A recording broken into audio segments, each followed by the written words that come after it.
What's up, everybody? Welcome to Empire Sports Talk. I am your host, Roman Gennaro. I don't have much to talk about in this episode, but I feel like I say that all the time, and yet it ends up being 45 minutes long, so let's jump right in.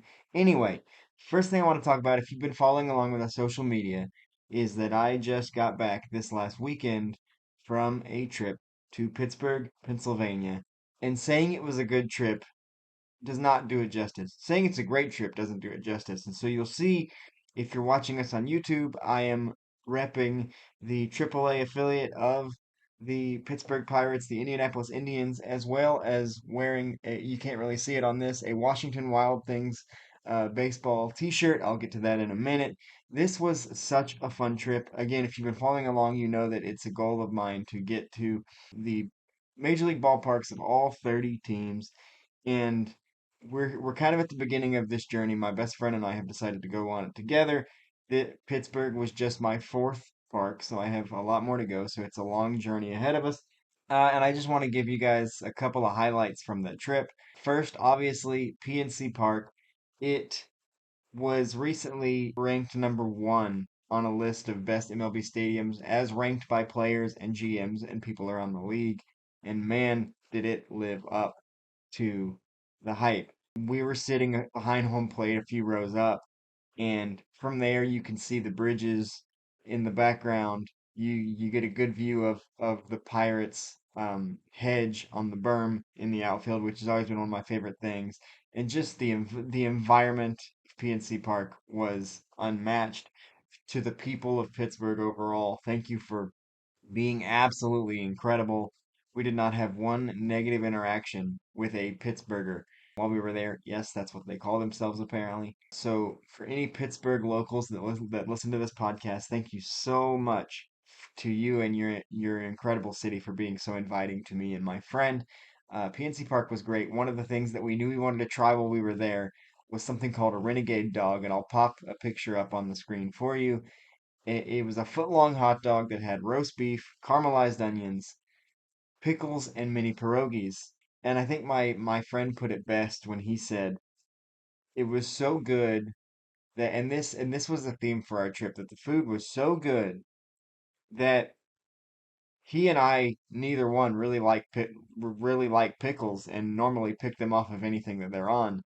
But the hot dog was so good that we ate the whole thing, including the pickles. And so the Renegade Dog, if you're ever in PNC Park, go get you one. You won't be disappointed. I had sent a picture to my mom, and she'd said, "Oh man, I wonder how many people, how many meals you could get out of that." And I said, "One, because it's gone." We inhaled those hot dogs, and that was just the beginning. As it was a Friday night when we went, and Friday night fireworks our thing in Pittsburgh. And as we were told by a local that was sitting next to us, she said, "This is what we're known for." So apparently they do fireworks really well in Pittsburgh, and this fireworks show was spectacular. And so that capped off a wonderful day at PNC Park. The transportation in and out was a bit questionable, as I'm not a huge fan of public transportation, but we had to take a bus at one point to get back from the game, and we were packed like sardines in that bus, to the point where the driver was telling us she was driving as carefully as possible as to not topple easily 100 people that were packed nose to nose in this bus.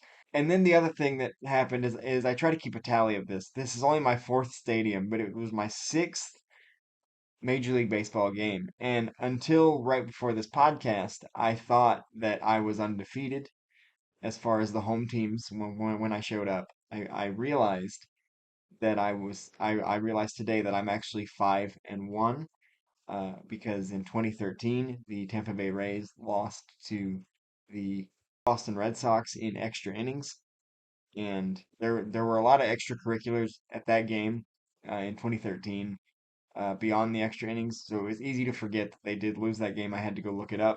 So apologies to the 2013 Rays for being the only victim so far. One thing that we did on the following night on Saturday, we stayed at a hotel just outside of Pittsburgh If you know, Pennsylvania has a lot of those smaller townships in and around the bigger cities. We stayed in Washington, Pennsylvania, and Washington is home of an independent minor league team known as the Washington Wild Things. And you can't really see, let me try to move the camera down for those watching on YouTube. I am wearing a Washington Wild Things t-shirt while recording this podcast. We went to see the Washington Wild Things because my friend's brother, he played in the minor league system for the Arizona Diamondbacks for a while. But after that, he played one season of independent ball and actually played against the Washington Wild Things in the same stadium that we were at, and it had been new at the time that he played there. And so my friend wanted to go see that stadium. We did. The people there were just as great as everywhere else we had been.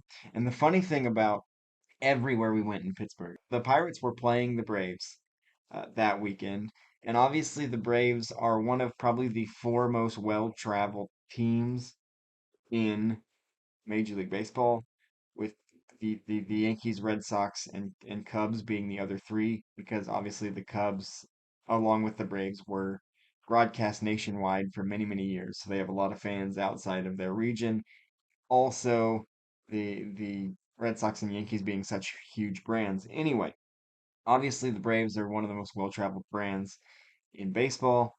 I made no secret that I'm a Braves fan, and that was a plus to going that weekend, was to getting to see the Braves play. It wasn't a good weekend for the Braves. It's not a good time for the Braves right now. They had already lost Strider for the year. Now Acuna has torn his other ACL. If Alex Anthopoulos can work his magic again like he did in 2021, we all know what happened that year.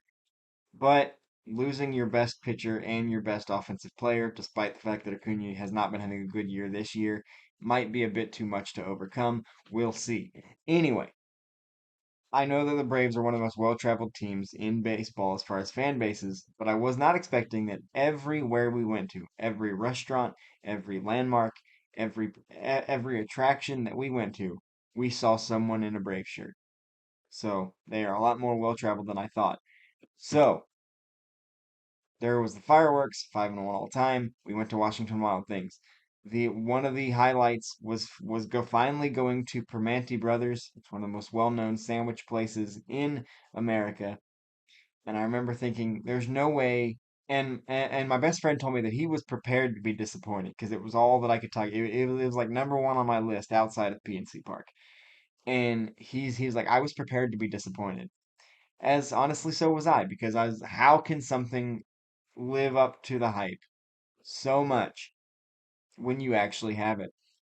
And let me tell you, it did.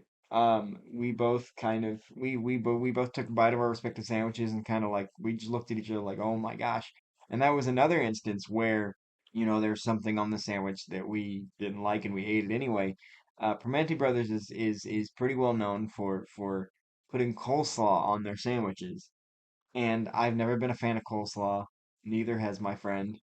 And so we decided to keep it on. We did scrape a little bit off because there was a bit much on the sandwich. So we scraped about half of it off, left it on, and it was a beautiful compliment to that sandwich. Primanti Brothers, you live up to the hype. Thank you so much. It was great. I do want to give a shout out to we love local businesses on this podcast. I want to give a shout out to, we were getting up the next morning to leave on Sunday, and our original plan was to just get up, get our stuff together and go to the airport, as not to soil the trip with anything possibly going bad. So Primanti Brothers had been our last thing on Saturday night. So we said we're just gonna get up and go, so that this trip can stay kind of in its perfect little bubble. But then my friend was like, "Hey, get up. We're gonna go to a bakery." And I was like, "Hey, I'm not gonna say no to that." We went to Linda's Hometown Bakery in nearby Cannonsburg, Pennsylvania. And the donuts that we got there were so good. So shout out to Linda's Hometown Bakery in Cannonsburg, Pennsylvania. Thank you for the donuts. Last thing I want to talk about Pittsburgh, because it's a segue into what I want to talk about next, is that we went to the On Saturday, we went to the Senator John Hines History Center, which is a six-floor museum of city history in Pittsburgh. And I'll throw up a couple pictures as I talk about different things there. The third and fourth floors were all about Pittsburgh sports history, from the Pittsburgh Penguins Stanley Cup to a wax figure of Sidney Crosby to the Steelers to the Immaculate Reception. So many things. And it wasn't just sports, but I did get to take a picture with with the Stanley Cup with with a framed Jerome Bettis jersey, who was one of my favorite players growing up. So getting to see his jersey was great. We saw a bunch of other things. It also, as I said, was the John Hines History Center. So there was a floor dedicated to the history of Heinz ketchup. There was a humongous bottle of ketchup made out of other bottles of ketchup. We will throw that picture on the screen. There was the first floor was about just history in general. So there was a cannon from the Civil War era. There was the first all steel automobile, and we saw so many other things. I could go on about that for so long. One of the things we saw, and this is the segue that I want to make. One of the things we saw in the sports section was a exhibit for the history of the Negro Leagues in Pittsburgh. And there was a little room that was playing a little video, and one of the people that was the focus of the video was Josh Gibson, who was a longtime player for the Homestead Grays in nearby Homestead, Pennsylvania, which is just outside of Pittsburgh. In that room, when you turn around from the bench where you're watching the little video they have, was a wax figurine of Josh Gibson. And that's relevant because and I'll throw a picture of that figurine up as well. Not a figurine, it was a life-size wax statue. I'll throw that up as well because 2 days later, on Tuesday, Major League Baseball announced that they would be incorporating the Negro League records into the Major League Baseball record books, which is something that they were thinking about doing ever since the 2020 shortened season, because the pandemic shortened the MLB season in 2020 to 60 games, which was around the same length as Negro League seasons. Negro League seasons were between 60 and 80 games. So this kind of got the ball rolling as to getting Major League Baseball to thinking about adding the Negro League stats into the Major League record books. And so on Tuesday, they announced finally that it was going to happen. That ruling handed Josh Gibson many of Major League Baseball's all-time marks, including making him Major League Baseball's all-time career batting average champion with a 372 mark, surpassing Ty Cobb's 367.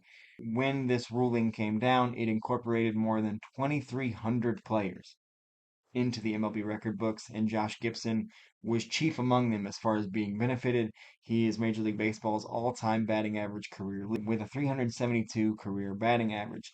He also became the all-time leader for batting average in a season after he hit 466 in 1943 for the Homestead Grays. He also became the career leader in slugging percentage and OPS, moving ahead of Babe Ruth in those categories. So, big announcement for Major League Baseball that Negro League stats for players such as Josh Gibson, Satchel Paige, and even Jackie Robinson before he broke into the major leagues. Those records are now part of Major League Baseball history. Josh Gibson's family said we always considered him a major leaguer, even though he never made it into the major leagues, because the Negro Leagues were a professional baseball league that was associated in some form with Major League Baseball, because that's once Jackie Robinson broke the barrier, that's where a lot of Major League Baseball teams got players. It kind of became, in a way, once the barrier was broken, a farm system for Major League Baseball. But before that, it was a league of its own, and it is now incorporated with Major League Baseball history. The next thing we want to move to The NBA Finals are set. It's going to be the Boston Celtics versus the Dallas Mavericks. There's not much of a surprise as far as Boston being in. There's a bit of a surprise with Dallas being in because earlier in the year, Dallas's first round matchup, the LA Clippers, were seen as a favorite, and then they played Oklahoma City, who were seen as a favorite among many, and then they played Minnesota, who had just beaten the defending champion Denver Nuggets, so they were sort of seen as a favorite. So you could say that Dallas has been the underdog from the beginning in the Western Conference playoffs. They make their way out of it thanks to huge playoff runs by Luka Doncic and Kyrie Irving, especially in this last series against Minnesota. Boston's run was a little bit easier, especially considering that in each round that they played of the playoffs, their opponent's best player seemingly disappeared, literally left with injury. Jimmy Butler, Donovan Mitchell, Tyrese Halliburton. But it's to no surprise anyway, Boston has been the best team in the NBA all season anyway. But when I look at kind of how the conference finals went down, the story to me is not who won, it's who lost.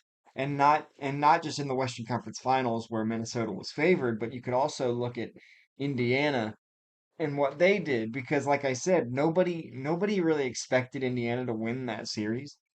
But like I said, when I look at the conference finals as a whole, what stands out to me is the fact that the teams that lost it really lost it. And I'll start with Indy because it's a bit of a shorter story.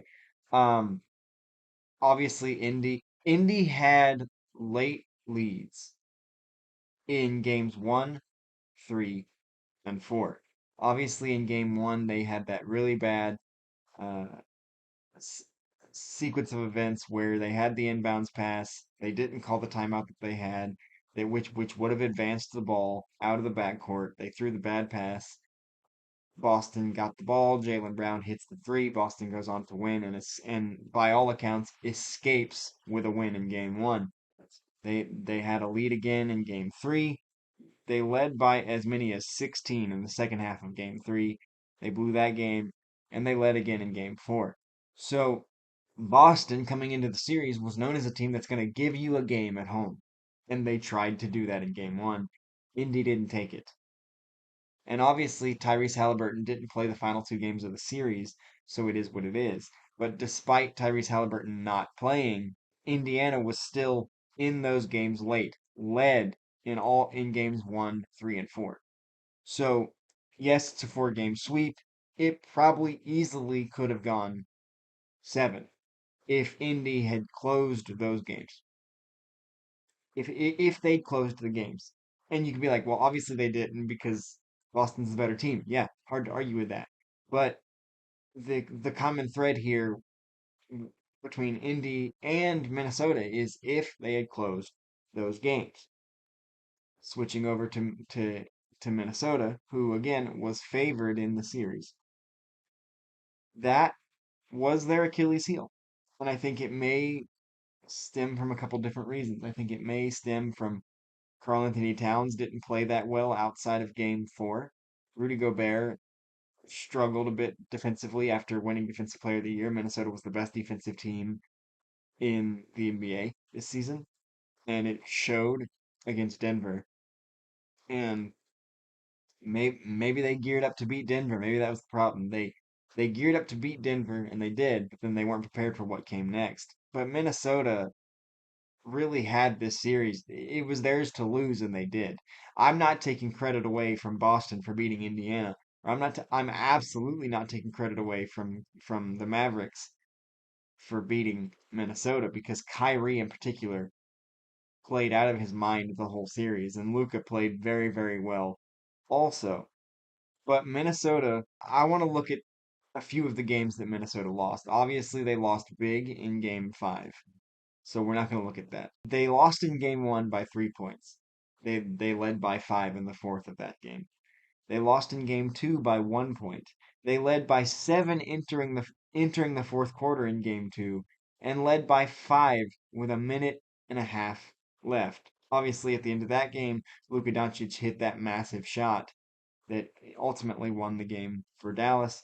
And in game 3, they lost by 9, but they led by 2 with 5:05 left, and Dallas closed out the game on a 14-3 run. So this series was defined by Minnesota's inability to close down the game in the clutch. And I think when Minnesota looks back on that, they're going to say, we could have won this series. And there was a lot of talk on ESPN was like, we've never seen a team down 3-1 with so much confidence that they're the best, that they're the better team in the series. And I think that's because Minnesota knew that they were. And they knew that the only reason that they weren't up 3-1 was because they weren't able to close games when they had leads at the end, as they did in games 1, 2, and 3. They finally got it done in game 4. They didn't look prepared for game 5, but that was what it was. But when I look back at of did Dallas win it or did Minnesota lose the series? Again, I don't want to take anything away from Dallas, but it's hard to look at the leads that Minnesota had late in the games and the fact that Dallas closed game 3 on a 14-3 run and not say that Minnesota lost this series. They were favored. They were the best defensive team in the NBA against a team whose best players aren't necessarily known for playing defense, and they got outclassed. And so they got outplayed in the clutch moments. And so it's hard not to look at it and say Minnesota lost the series. With that being said, the NBA Finals are now set. It's Dallas versus Boston. It's going to be hard for me to pick against Boston in this one, but after seeing what Dallas did to Minnesota, I'm not going to write them off. I'm looking forward to a great series. I hope it goes the distance, and we will see what happens next. The last thing I want to touch on is it's kind of old news at this point, but I've been off for a couple weeks with travel and all of that. The charges against Scotty Scheffler have been dropped, which we all knew was coming even before the video came out. We knew it was coming because there were reports as soon as Scotty Scheffler was arrested the morning of May 17th outside Valhalla Golf Club at the PGA Championship. There were conflicting reports that the officer told Scheffler to stop and he sped off and the officer fell to the ground and suffered all these injuries. And then he was released really quickly and his lawyer saying, oh, these things didn't happen. Scotty wouldn't do this.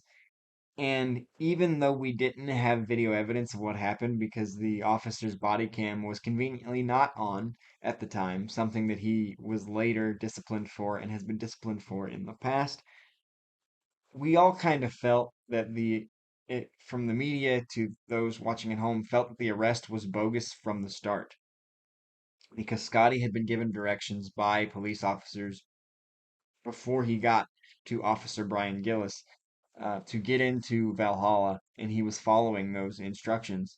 And Officer Gillis reportedly told Scheffler to stop, and then when Scheffler inched forward, Gillis reportedly grabbed onto the car and fell. First of all, never grab onto a moving car, regardless. Anyway, but then a report came out.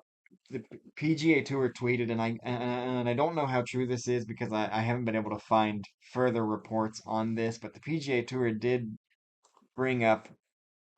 They tweeted out something that said that Officer Gillis had bet on the leader at the time, Xander Schauffele. I don't know how true that report was, but it was something that came out at this time that raised a lot of eyebrows. But then the nail in the coffin for a lot of people was that the video came out. The both the dash cam video from across the street, multiple different angles of the incident, and in none of the angles did it show Officer Gillis ever hitting the ground, ever so much as falling. and Gillis claimed that he was dragged behind Scotty Scheffler. No video shows him falling, being dragged, or Scotty Scheffler speeding away the way that Officer Gillis claims that he was doing. And so, obviously, after that happened, charges were dropped. Officer Gillis was disciplined, which is not the first time Officer Gillis has been disciplined over the years. He's actually been disciplined several times, including one incident back in 2013 when he was suspended for 5 days for, quote, conduct unbecoming for driving an intoxicated civilian in your police vehicle and, quote, proceeding to do donuts in a business parking lot. So there is a history with Officer Gillis of one might call reckless behavior. And I would say grabbing onto the back of a moving vehicle, as you claim you did, although there's no physical evidence to support that, is pretty reckless. He's also been found at fault for multiple accidents in the past and has required mandatory driving training. So the entire incident, and that's all I want to talk. The entire incident does not come out looking good for Officer Gillis and the Louisville Police Department. The charges against Scotty Scheffler have been dropped as they should have been in the first place, and we kind of knew they were going to based on how quickly he had been released from the police station and back on the course. That's all I have for you this week. I am Roman Gennaro. This has been Empire Sports Talk, and now that I'm back in our studio and doing our normal thing with episodes. Keep an eye out for other content coming. We have a couple of Xbox Xposés coming your way. We're going to try to spin up a few more power rankings as well. So keep an eye out on our channel. Subscribe on YouTube and all of our social media channels so you know when new content like this episode and those Xbox videos will be coming out. Until then, today's a good day to go 1-0. I'll see you next time.